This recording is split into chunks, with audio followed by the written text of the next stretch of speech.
journey. After my friends left, Miss Mack and Mrs. Brisbane stayed and talked. They chatted about Mrs. Brisbane's trip and her son's wedding. They spoke about the nice weather. They discussed what a good class it had been. I thought they'd never stop talking, but finally Principal Morales came in to say goodbye. Then he helped Miss Mack carry our supply of Nutrinibbles and mighty mealworms and Og's unsqueakably yucky crickets out to her car. While they were gone, Mrs. Brisbane stopped and looked at Og and then me. It's been a pleasure having you in room 26, fellows, but I hate goodbyes, she said, so I'll just say good luck. Goodbye and thanks for everything. I clung to the side of my cage as Mr. Morales and Miss Mack returned and carried Og and me out the door, down the hallway of Longfellow School and outside to the car. Slam! The door was shut. Miss Mack tooted her horn and waved goodbye to Principal Morales, and off she drove. I glanced back at Longfellow School. Would I ever see it again? Would I ever see Mrs. Brisbane or Mr. Morales again? I was just about to ask Og when Miss Mack turned up the radio and music began to blare.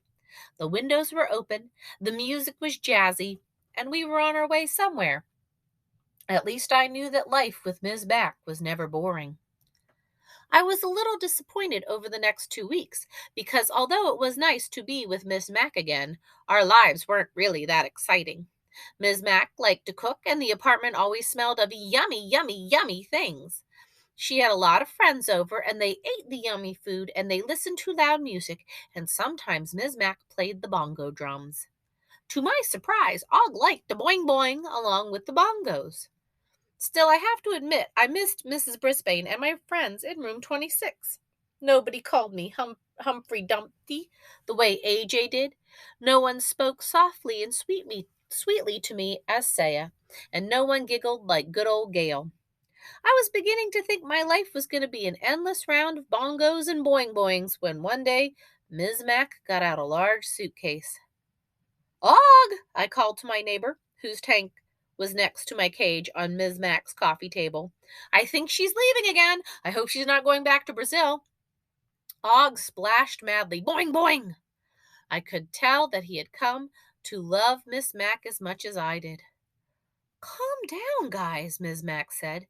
This summer you're going wherever I'm going, and I think you're going to like the place we're going.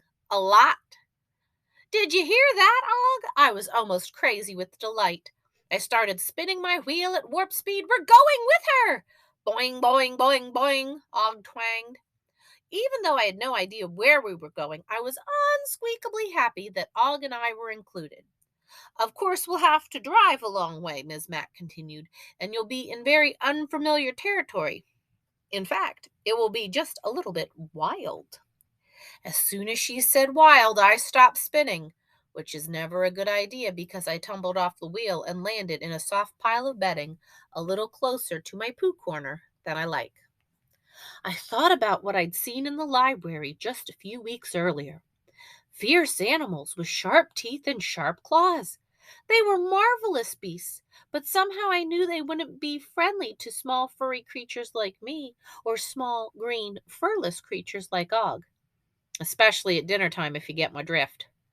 Miss Mack didn't seem worried, though.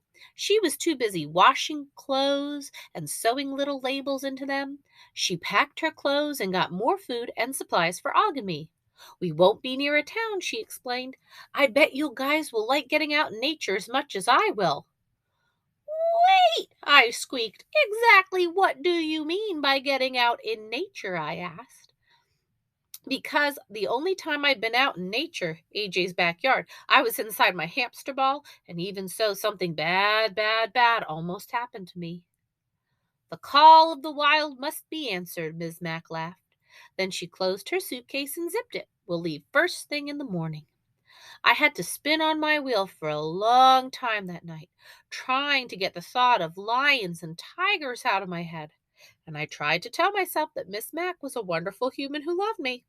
I could trust her, couldn't I? When Miss Mack said first thing, she meant it. The sun was barely up when Og and I were in the car, cage and tank nestled among boxes and bags and pillows and bongo drums. Bump, bump, bump went the little car as it chugged down the road. Thump, thump, thump went my heart and tummy with every bump we hit. We drove and drove and drove some more.